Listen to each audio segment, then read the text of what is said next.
എൻ്റെ എല്ലാ പ്രിയ സുഹൃത്തുക്കൾക്കും പുതിയ വീഡിയോയിലേക്ക് സ്വാഗതം. ഞാൻ കഴിഞ്ഞ ദിവസം ഒരു വീഡിയോ ചെയ്തിരുന്ന സമയത്ത് ഞാൻ പറഞ്ഞിരുന്നു ഇത് ഈ വർഷത്തെ ലാസ്റ്റ് വീഡിയോ ആയിരിക്കും. ഇനി പ്രാവശ്യം വീഡിയോ ചെയ്യാൻ ചാൻസ് ഇല്ല നമുക്ക്. പക്ഷേ ഒരു ഇമ്പോർട്ടൻ്റ് ആയിട്ടുള്ള കാര്യം കൂടെ ചെയ്തുകൊണ്ട് ഈ വർഷത്തെ ലാസ്റ്റ് വീഡിയോ അതാക്കാമെന്ന് വിചാരിച്ചു. അപ്പോൾ കഴിഞ്ഞ വീഡിയോയിൽ ഞാൻ മലയാള സിനിമയിൽ എനിക്ക് ഇഷ്ടപ്പെട്ട 15 സിനിമകളും എനിക്ക് ഇഷ്ടപ്പെടാതെ പോയ 15 സിനിമകൾ ഞാൻ പറഞ്ഞു. അതുപോലെ തന്നെ ചെറിയൊരു ബോക്സ് ഓഫീസ് അനാലിസിസും ആ വർഷം മികച്ച തിളങ്ങിയ താരോ ആരാന്നുള്ളതൊക്കെ ഞാൻ ജസ്റ്റ് ഒന്ന് എൻ്റെതായ രീതിയിലൊന്ന് അനലൈസ് ചെയ്തിരുന്നു. അത് കണ്ടിട്ടില്ലാത്ത ആളുകൾക്കൊന്ന് കാണാൻ ശ്രമിക്കാം. അപ്പോൾ ഈ വീഡിയോയിൽ ഞാൻ ശ്രമിക്കുന്നത് ഈ വർഷം ഇറങ്ങിയ അന്യഭാഷാ സിനിമകളിൽ ഞാൻ കണ്ട അന്യഭാഷാ സിനിമകളിൽ എനിക്ക് ഏറ്റവും ഇഷ്ടപ്പെട്ട സിനിമകളാണ്. ഞാൻ നേരത്തെ പറഞ്ഞതുപോലെ തന്നെ പല സിനിമകളും തിയേറ്ററിൽ നിന്ന് കാണാൻ പറ്റിയിട്ടില്ല. പല സിനിമകളും ഇവിടെ OTT വന്നതിന് ശേഷമാണ് എനിക്ക് കാണാൻ സാധിച്ചത്. പൊതുവെ ഏതൊരു പ്രവാസിനെ സംബന്ധിച്ചിടത്തോളം തിയേറ്ററിൽ സിനിമ പോയി കാണാന്ന് പറയുന്നത് കുറച്ചൊരു ബുദ്ധിമുട്ടുള്ള കാര്യം മൊത്തത്തിൽ. അപ്പോൾ അത് പിന്നെ ഫൈനാൻഷ്യലി ആയാലും അല്ലാതെ ആയാലും സൗകര്യം കൊണ്ടായാലും ഒക്കെ നമുക്കതൊരു കുറച്ച് ബുദ്ധിമുട്ടുള്ള കാര്യമാണ് ഈ സിനിമ തിയേറ്ററിൽ പോയി കാണാന്നുള്ളത്. അപ്പോൾ നമ്മളെ സംബന്ധിച്ചിടത്തോളം OTT ആണ് എപ്പോഴും ഏറ്റവും എന്താ പറയുക നമ്മൾ ഡിപ്പെൻഡ് ചെയ്യുന്ന സാധനം. അപ്പോൾ നമുക്ക് നേരെ വീഡിയോയിലേക്ക് കിടക്കാം, കൂടുതൽ വലിച്ചു നീട്ടുന്നില്ല. അപ്പോൾ അതിൽ ഞാൻ നേരത്തെ പറഞ്ഞതുപോലെ തന്നെ ഏറ്റവും എനിക്ക് ഇഷ്ടപ്പെട്ട 10ാമത്തെ സിനിമ ഒന്നുമില്ല, 10 സിനിമയാണ് ഞാൻ പറയാൻ ഉദ്ദേശിക്കുന്നത്. എനിക്ക് ഏറ്റവും ഇഷ്ടപ്പെട്ട 10 അന്യഭാഷാ സിനിമകൾ. അപ്പോൾ അതിൽ എനിക്ക് ഏറ്റവും ഇഷ്ടപ്പെട്ട 10ാമത്തെ സിനിമ അങ്ങനെ ഓർഡറിലാണ് ഞാൻ പറയാൻ ശ്രമിക്കുന്നത്. അപ്പോൾ നമുക്ക് നേരെ വീഡിയോയിലേക്ക് കിടക്കാം. ആദ്യത്തെ സിനിമ എന്ന് പറയുന്നത് കൽക്കി എന്ന് പറഞ്ഞ സിനിമയാണ്. കൽക്കി AD 2898 എന്നാണ് അതിൻ്റെ ഫുൾ നെയിം. പ്രഭാസ് നായകനായിട്ടുള്ള അമിതാഭ് ബച്ചനൊക്കെ പ്രധാന കഥാപാത്രമായിട്ട് വന്നിട്ടുള്ള സിനിമ എന്നെ സംബന്ധിച്ചിടത്തോളം എനിക്ക് ഭയങ്കരമായിട്ട് ഇഷ്ടപ്പെട്ട ഒരു സിനിമയാണ്. പലർക്കും അത് ഒരു നെഗറ്റീവ് അഭിപ്രായം ഉണ്ടാവും, പക്ഷേ എന്നെ സംബന്ധിച്ചിടത്തോളം അതിലെ കഥ എന്നുള്ളതിന് അപ്പുറത്തേക്ക് ഒരു ഇന്റർനാഷണൽ ലെവലിലുള്ള ഒരു സ്റ്റെഫായിട്ടാണ് എനിക്ക് തോന്നിയത്. ഇന്റർനാഷണൽ സിനിമകളിലൊക്കെ കാണുന്ന രീതിയിൽ മേക്കിങ്ങും നമ്മൾ ചില ഫോർ എക്സാമ്പിൾ പറയുകയാണ് അവതാർ കണ്ട സമയത്ത് ഇതെങ്ങനെ ഇവരെടുത്തു എന്ന് തോന്നുന്ന രീതിയിലുള്ള ഒരു മേക്കിംഗ് സ്റ്റൈലും അവിടെ അവർ കൊണ്ടുവച്ച അവതാർ എന്ന് പറഞ്ഞ സിനിമയിൽ അവർ ചെയ്ത ഒരു വേൾഡ് ബിൽഡിംഗ് ഉണ്ട്, ഡിഫറെൻറ്റ് വേൾഡ്. ആ അവതാറിലുള്ള കഥാപാത്രങ്ങളുടെ അതിൻ്റെ പേരെൻ്റെ അടുത്ത് മറന്നു. ആ ഒരു വേൾഡ് നമ്മൾ കണ്ട സമയത്ത് അത് ശരിക്കും ബിഗ് സ്ക്രീനിൽ കാണുന്ന സമയത്ത് നമ്മൾ അന്തം വിട്ടു വന്ന ഒരു വേൾഡ് ബിൽഡിംഗ് ആയിരുന്നു. വേറൊരു യൂണിവേഴ്സാണ് അവതാറിൽ പറയുന്നത്. അതുപോലെ തന്നെ ഈ കൽക്കിയിലും ഇത്രയും വർഷങ്ങൾക്ക് ശേഷമുള്ള ഒരു ലോകത്തിനെ കുറിച്ചാണ് പറയാൻ ശ്രമിക്കുന്നത്. അപ്പോൾ ആ ഒരു കാര്യത്തിൽ നമുക്ക് കൺവിൻസ് ചെയ്യുന്ന രീതിയിലാണ് നമുക്ക് അത് ചെയ്തു തന്നത്. അതിലുള്ള പല ഡീറ്റെയിലിങ്ങും കാര്യങ്ങളൊക്കെ അത്തരമൊരു മാക്സിമം എങ്ങനെയാണോ ആ ഒരു വർഷങ്ങൾ ഉണ്ടാവാൻ സാധ്യത എന്നുള്ള രീതിയിൽ അത് മാക്സിമം പരിഗണിച്ചിട്ടുണ്ട്. അപ്പോൾ ഒരു മികച്ചൊരു ബിൽഡ് ക്വാളിറ്റി ഉള്ള ഒരു മികച്ചൊരു സിനിമ എന്നുള്ള രീതിയിലാണ് ഞാൻ അതിനെ പരിഗണിച്ചത്. മാത്രമല്ല നമുക്ക് കണ്ടു കഴിഞ്ഞാൽ ഇടയ്ക്കിടയ്ക്ക് അതിലെ ചില പിന്നെ പറഞ്ഞ പോലെ തന്നെ അവിടെയുള്ള ചില സെറ്റപ്പും കാര്യങ്ങളൊക്കെ അതായത് ഇത്രയും വർഷങ്ങൾക്ക് ശേഷം ഇങ്ങനെ ഉണ്ടായേക്കാം എന്ന രീതിയിൽ അവർ ഗസ് ചെയ്തിട്ട് അവരുണ്ടാക്കിയെടുത്തൊരു വേൾഡ് ബിൽഡിംഗ് ഉണ്ട്. അത് പിന്നെ ഒരു അത്തരമൊരു യൂണിവേഴ്സ് അന്ന് ഇങ്ങനെ ആയിരിക്കും എന്നുള്ള രീതിയിൽ നമ്മളെ മുമ്പിൽ എത്തിച്ചു തരുന്നത് അവർ നല്ല രീതിയിൽ വിജയിച്ചിട്ടുണ്ട്. അതുകൊണ്ട് തന്നെ എനിക്ക് ഏറ്റവും ഇഷ്ടപ്പെട്ട 10ാമത്തെ സിനിമ കൽക്കിയാണ്. അടുത്ത സിനിമ എന്ന് പറയുന്നത് സൈത്താൻ എന്ന് പറഞ്ഞുള്ള സിനിമയാണ്. ഈ പറഞ്ഞതുപോലെ വഷ് എന്ന് പറഞ്ഞ ഗുജറാത്തി സിനിമ കണ്ടിട്ടുള്ള ആൾക്കാർക്കൊക്കെ അറിയാം. ഒരു ക്ലാസിക് സിനിമയാണ് അത്. വഷ് എന്ന് പറഞ്ഞ സിനിമ കണ്ട സമയത്ത് ഞാൻ അന്തം വിട്ട് പോയിട്ടുണ്ട്. അതൊരു പെർഫോമൻസ് കൊണ്ട്, അത് മാത്രമല്ല ഒരു ഹൊറർ ഫീൽ നമുക്ക് തന്നിട്ടുള്ളൊരു ഭയങ്കര ഒരു അടിപൊളി സിനിമ. അപ്പോൾ അതിൽ ഈ പറഞ്ഞതുപോലെ തന്നെ അതിൻ്റെ റീമേക്കായിട്ട് ഹിന്ദിയിൽ വന്നിട്ടുള്ള സിനിമയാണ് സൈത്താൻ എന്ന് പറഞ്ഞ സിനിമ. മാധവനും പിന്നെ അജയ് ദേവഗണൊക്കെയാണ് പ്രധാന കഥാപാത്രങ്ങളായിട്ട് വന്നിട്ടുള്ളത്. ഈ സിനിമ അത് പറഞ്ഞതുപോലെ തന്നെ ആ ഒരു വഷ് എന്ന് പറഞ്ഞ സിനിമേൻ്റെ അത്ര ഒരു ലെവലിലേക്ക് പോയിട്ടില്ലെങ്കിലും ചില കാര്യങ്ങളിലൊക്കെ ഇവിടെ റീമേക്ക് ചെയ്ത സമയത്ത് ചില മാറ്റങ്ങൾ വരുത്തിയെങ്കിലും കൂടെ കിടിലനായിട്ട് എടുത്തു വെച്ചിട്ടുണ്ട്. പ്രത്യേകിച്ച് മാധവൻ്റെ ഒക്കെ പെർഫോമൻസ് എന്ന് പറയുന്നത് പീക്ക് ലെവലാണ്. എന്നെ സംബന്ധിച്ചിടത്തോളം എനിക്ക് ഏറ്റവും ഇഷ്ടപ്പെട്ട 9ാമത്തെ സിനിമ എന്ന് പറയുന്നത് സൈത്താൻ എന്ന് പറഞ്ഞ സിനിമയാണ്. 8ാമത്തെ സിനിമ കിൽ എന്ന് പറഞ്ഞ സിനിമയാണ്. ഈ പറഞ്ഞതുപോലെ തന്നെ ഞാൻ ഇന്നേ വരെ കണ്ടത് വെച്ച് ഏറ്റവും വയലൻസ് എന്ന് പറഞ്ഞിട്ടുള്ള സിനിമ. പലരും പറയുന്നുണ്ട് മാർക്കോ ആണ് ബ്ലഡി വയലൻസ്, പക്ഷെ മാർക്കോ ഓക്കെ ഒരു രക്തപ്പുഴ തന്നെ മാർക്കോയിലുണ്ട്. പക്ഷെ അതിനൊക്കെ അപ്പുറത്തേക്ക് ഒരു വയലൻസിന്റെ ലെവല് പിന്നെ നമുക്ക് കാണിച്ചു തന്നത്. അതായത് കില്ലിൽ കൊല്ലുന്നത് പോലൊന്നും ഈ പിന്നെ മാർക്കോയിൽ ഒരാളെ കൊല്ലുന്നുണ്ടെന്ന് എനിക്ക് തോന്നുന്നില്ല. വയലൻസ് ഉണ്ട് ഓക്കെ, പക്ഷെ അതിൽ കൊല്ലുന്ന രീതി ഈ മാർക്കോയിൽ ഒരുപാട് ആൾക്കാരെ ഒന്നിച്ച് കൊല്ലുകയാണെങ്കിൽ ഇതിൽ അങ്ങനല്ല, 2-3 പേരെ വെച്ചിട്ട് അങ്ങനെ കൊല്ലുന്ന ഒരു രീതിയാണ് കിൽ എന്ന് പറഞ്ഞ സിനിമയിൽ. അത് അത്രയും ബ്രൂട്ടലായിട്ട് ചെയ്യുന്നുണ്ട്. ആ കൊലപാതകത്തിലേക്ക് നമ്മളെ അതായത് ഈ നായകൻ എത്തിക്കുന്ന ഒരു രീതി അത് നമ്മൾക്കും കൺവിൻസിങ് ആണ്. അതായത് ഇമോഷണലി നമ്മളെയും കൂടി അങ്ങനെ ലോക്ക് ചെയ്ത് അവനെ അങ്ങനെ ചെയ്തേ പറ്റൂ എന്നുള്ള രീതിയിലേക്ക് നമ്മളെ ഇമോഷണലി അറ്റാച്ച് ചെയ്യിക്കാൻ കിൽ എന്ന് പറഞ്ഞ സിനിമക്ക് സാധിച്ചിട്ടുണ്ട്. അത് ഒരു പരിധി വരെ മാർക്കോക്ക് സാധിച്ചിട്ടില്ല. ഒരു ആക്ഷൻ സിനിമ എന്നുള്ള നിലക്ക്, ഒരു വയലൻസ് കുത്തി നിറച്ചാനുള്ള സിനിമ എന്നുള്ള നിലക്ക് മാർക്കോ ഒക്കെ ആണെങ്കിലും കൂടെ ഒരു സ്റ്റോറി ലൈൻ നോക്കുമ്പോൾ മാർക്കോ ഒന്നുമല്ല കില്ലിൻ്റെ അടുത്ത് വെച്ച് നോക്കുമ്പോൾ. ഞാൻ രണ്ടിനെയും കമ്പയർ ചെയ്യല്ല, രണ്ട് ലെവൽ സിനിമകളാണ്. അപ്പോൾ കില്ലാണ് എനിക്ക് ഏറ്റവും ഇഷ്ടപ്പെട്ട 7ാമത്തെ സിനിമ. അടുത്ത സിനിമ പറയുന്നത് 6ാമത്തെ സിനിമ എന്ന് പറയുന്നത് മെയ്യഴകൻ എന്ന് പറഞ്ഞ സിനിമയാണ്. ഈ പറഞ്ഞതുപോലെ തന്നെ കഴിഞ്ഞ വർഷം ഇറങ്ങിയ സിനിമകളിൽ ഏറ്റവും മികച്ച സിനിമ തന്നെയാണ് മെയ്യഴകൻ. പ്രത്യേകിച്ച് രണ്ട് വ്യക്തികൾ തമ്മിലുള്ള ആത്മബന്ധം എത്രത്തോളം ഉണ്ട് എന്ന് നമ്മളെ മനസ്സിലാക്കുന്ന ഒരു മികച്ചൊരു സിനിമ തന്നെയാണ് മെയ്യഴകൻ എന്ന് പറഞ്ഞ സിനിമ. അതിന് ഒരു ഫാമിലി സബ്ജക്റ്റ് ആണോ എന്ന് ചോദിച്ചാണ്, എന്നാലും ഒരു ഫീൽ ഗുഡ് ആണോ എന്ന് ചോദിച്ചാണ്. അതുപോലെ തന്നെ നമ്മളെ ഇമോഷണലി നമ്മളെ സങ്കടപ്പെടുത്തി നമ്മളെ സന്തോഷപ്പെടുത്തുകയും ചെയ്യുന്ന, നമ്മളെ ചിന്തിപ്പിക്കുകയും ചെയ്യുന്ന ഒരുപാട് മൊമെന്റ്സ് ഉള്ള ഒരു സിനിമയായിരുന്നു മെയ്യഴകൻ എന്ന് പറയുന്നത്. കാർത്തിയും അരവിന്ദ് സ്വാമിയൊക്കെ പ്രധാന കഥാപാത്രമായിട്ട് വന്നിട്ടുള്ള സിനിമയാണ്. കണ്ടിട്ടില്ലാത്ത ആൾക്കാരൊക്കെ ഒന്ന് കാണാൻ ശ്രമിക്കുക. ഒരു മസ്റ്റ് വാച്ച് സിനിമയാണ്. കിടിലൻ സിനിമ പറഞ്ഞാൽ കിടിലൻ സിനിമയാണ്. നമ്മളെ കണ്ണും മനസ്സും നിറയ്ക്കുന്ന ഒരു സിനിമയാണ് മെയ്യഴകന്. പിന്നെ എനിക്ക് ഇഷ്ടപ്പെട്ട 5ാമത്തെ സിനിമ എന്ന് പറയുന്നത് ലബ്ബർ ബന്ദ് എന്ന സിനിമയാണ്. ഇതും തമിഴിൽ നിന്ന് തന്നെ വന്നിട്ടുള്ള സിനിമയാണ്. ഈ പറഞ്ഞതുപോലെ തന്നെ ഒരു കിടിലൻ സിനിമയാണ്. നമ്മൾ എന്താ പറയുക, ഒരു ഈഗോ ക്ലാഷിനെ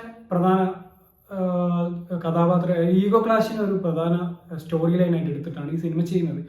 ആ ഒരു സംഭവത്തെ നമ്മൾ അയ്യപ്പനും കോശിയിലൊക്കെ കണ്ടതുപോലെ തന്നെ പാർക്കിംഗ് എന്ന് പറഞ്ഞ സിനിമയിലൊക്കെ കണ്ടതുപോലെ തന്നെ ഈഗോ ആണ് മെയിൻ വിഷയം. അതിലൊരു ഫാമിലി എലമെന്റ്സും പ്രണയവും കാര്യങ്ങളും അതിനൊക്കെ അപ്പുറത്തേക്ക് ക്രിക്കറ്റ് ഇഷ്ടപ്പെടുന്ന ആൾക്കാർക്ക് നല്ല ഗൂസ് ബംസ് തരുന്ന കുറേ മൊമെന്റ്സും കാര്യങ്ങളൊക്കെ ഉൾപ്പെടുത്തിക്കൊണ്ട് കിടിലൻ സിനിമയാണ്. പ്രത്യേകിച്ച് ഞാൻ മനസ്സിലാക്കിയെടുത്തോളം തമിഴ്നാട്ടിൽ ഫുട്ബോളിനേക്കാളും കൂടുതൽ ആരാധകരുള്ള ഒരു സ്പോർട്ട് എന്ന് പറയുന്നത് ക്രിക്കറ്റിനാണ്. അപ്പോൾ അവർ ആ ഒരു അത്രയും ജനകീയമായ ഒരു സ്പോർട്ടിനെ ഒട്ടും ജനകീയത ചോരാത്ത അവരെ മനസ്സിന് എത്രത്തോളം സംതൃപ്തി നൽകും അത്ര തന്നെ സംതൃപ്തി നമ്മൾക്കും നൽകുന്ന രീതിയിലാണ് ലബ്ബർ പന്ത് എന്ന സിനിമ എടുത്തു വെച്ചിരിക്കുന്നത്. അപ്പോൾ എനിക്ക് ഏറ്റവും ഇഷ്ടപ്പെട്ട 5ാമത്തെ സിനിമ ലബ്ബർ പന്താണ്. എനിക്ക് ഏറ്റവും ഇഷ്ടപ്പെട്ട 4ാമത്തെ സിനിമ ലാപ്പത്ത ലേഡീസ് ആണ്. നമ്മുടെ ഇത്തവണത്തെ ഓസ്കാർ എൻട്രിക്ക് പോയിട്ടുള്ള ലാപ്പത്ത ലേഡീസ് ആണ് എനിക്ക് ഏറ്റവും ഇഷ്ടപ്പെട്ട 4ാമത്തെ സിനിമ. അത് ഈ പറഞ്ഞതുപോലെ തന്നെ ഹിന്ദിയിൽ വന്നിട്ടുള്ള സിനിമയാണ്. ഒരു കിടിലൻ സിനിമയാണ്.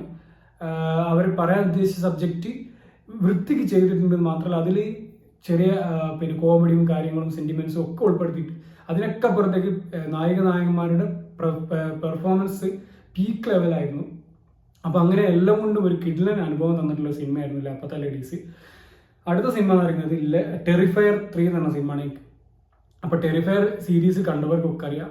ഈ പറഞ്ഞ മാർക്കോ അല്ലെങ്കിൽ കില്ല് എന്ന് പറയുന്നത് ടെറിഫയറിന്റെ മുമ്പിൽ ഒന്നുമല്ല എന്ന് പറഞ്ഞാൽ അമ്മാതിരി ബ്ലഡി വയലൻസ് മാത്രമല്ല ഹൊറർ എല്ലാം അതിൽ കൊല്ലുന്ന രീതിയൊക്കെ കണ്ടത് നമ്മളൊന്ന് ജസ്റ്റ് ഒന്ന് കണ്ണ് ചുമ്മിപ്പോവും. അമ്മാതിരി അത്രയും ബ്രൂട്ടലായിട്ട് കൊല്ലാൻ ഒരു ആൾക്ക് എങ്ങനെ സാധിക്കുമെന്ന് തോന്നുന്ന രീതിയിൽ അത്രയും ബ്രൂട്ടലായിട്ടുള്ള കില്ലിങ്സും കാര്യങ്ങളൊക്കെ ഉൾപ്പെടുത്തിയിട്ടുള്ളൊരു കിടിലൻ സിനിമ തന്നെയാണ് ടെറിഫയർ. കണ്ടിട്ടില്ലാത്ത ആളുകളൊക്കെ ഈ പറഞ്ഞ വയലൻസ് സിനിമകൾ ഇഷ്ടപ്പെടുന്ന ആളുകൾ ധൈര്യമായിട്ട് കാണാം. ആ ചെറിയൊരു ഹൊറർ എലമെന്റ്സും കാര്യങ്ങളൊക്കെ ഉണ്ട്. അതിൻ്റെ ഒരു വയലൻസ് എന്ന് പറയുന്നത് പീക്ക് ലെവൽ, അല്ലെങ്കിൽ അതിൻ്റെ അപ്പുറത്തേക്കൊരു വയലൻസ് ചെയ്യാൻ ഇല്ലാന്ന് തന്നെ നമുക്ക് തോന്നുന്നു. അമ്മാതിരി വയലൻസ് കുത്തി നിറച്ചിട്ടുള്ള ഒരു വല്ലാത്തൊരു സിനിമ തന്നെ ടെറിഫയർ. എനിക്ക് ഏറ്റവും ഇഷ്ടപ്പെട്ട 4ാമത്തെ സിനിമ പറയുന്നത് ടെറിഫയർ ആണ്. അത് ഒഴിവാക്കാൻ പറ്റില്ല. ഈ വർഷം ഇറങ്ങിയ സിനിമയാണ് 2024. അടുത്ത സിനിമ എന്ന് പറയുന്നത് 3ാമത്തെ സിനിമ അമരനാണ്. ഈ പറഞ്ഞതുപോലെ തന്നെ മേജർ മുകുന്ദ് വരദരാജന്റെ കഥ പറഞ്ഞിട്ടുള്ള അമരൻ എന്ന് പറഞ്ഞ സിനിമ. ശിവകാർത്തികേയൻ സായി പല്ലവിയും പ്രധാന കഥാപാത്രങ്ങളായി വന്നിട്ടുള്ള സിനിമ.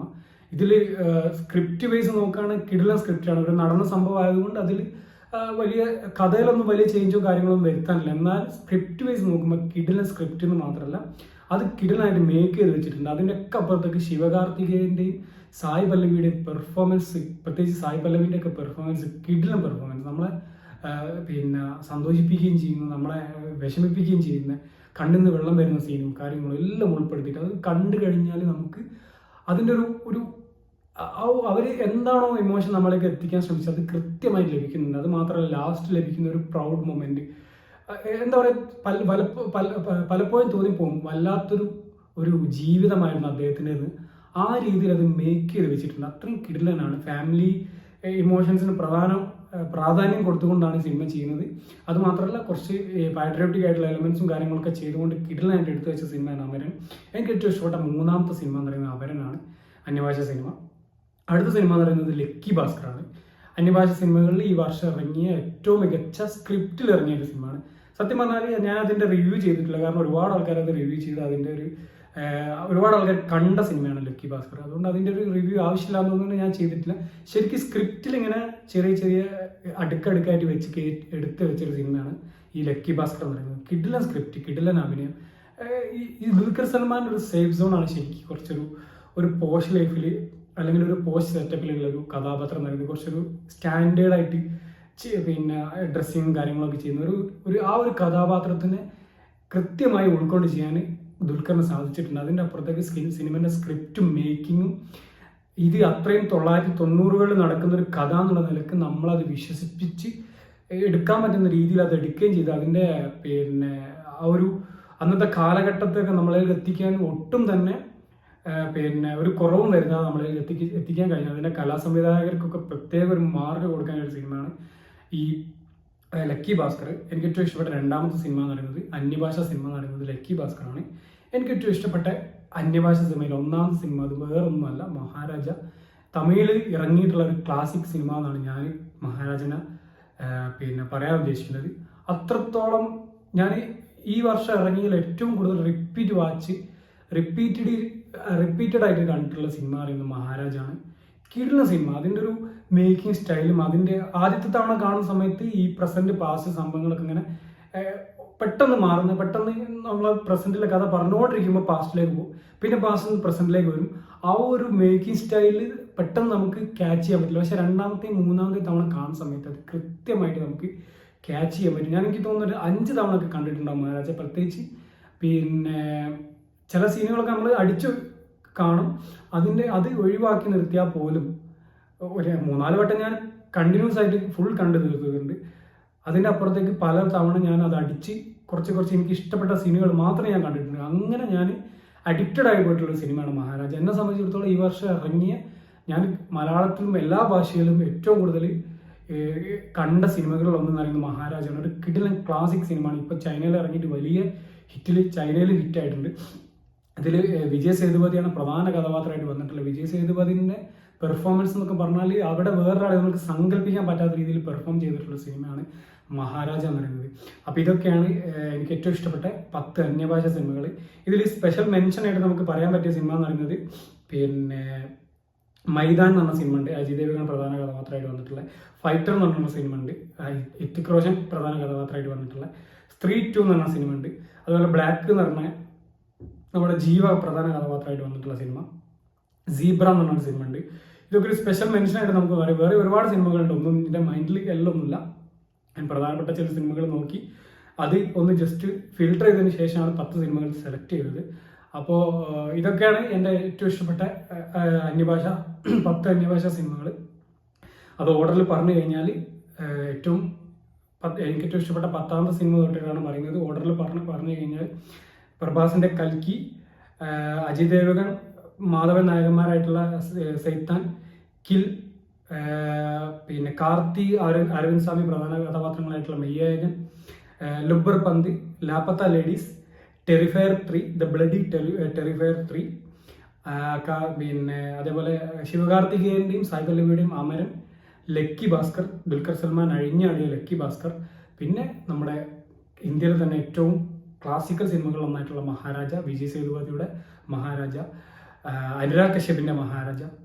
അപ്പോൾ ഇതൊക്കെയാണ് എനിക്ക് ഏറ്റവും ഇഷ്ടപ്പെട്ട 10 അന്യഭാഷ സിനിമകൾ. അപ്പോൾ എന്തെങ്കിലുമൊക്കെ അഭിപ്രായങ്ങളുണ്ടെങ്കിൽ കമൻറ്റിൽ അറിയിക്കുക. വീണ്ടും അടുത്ത വീഡിയോയുമായി അടുത്ത വർഷം ഇൻഷാ അല്ലാഹ് നമുക്ക് കാണാം. Thank you for watching. Have A nice day. Happy new year.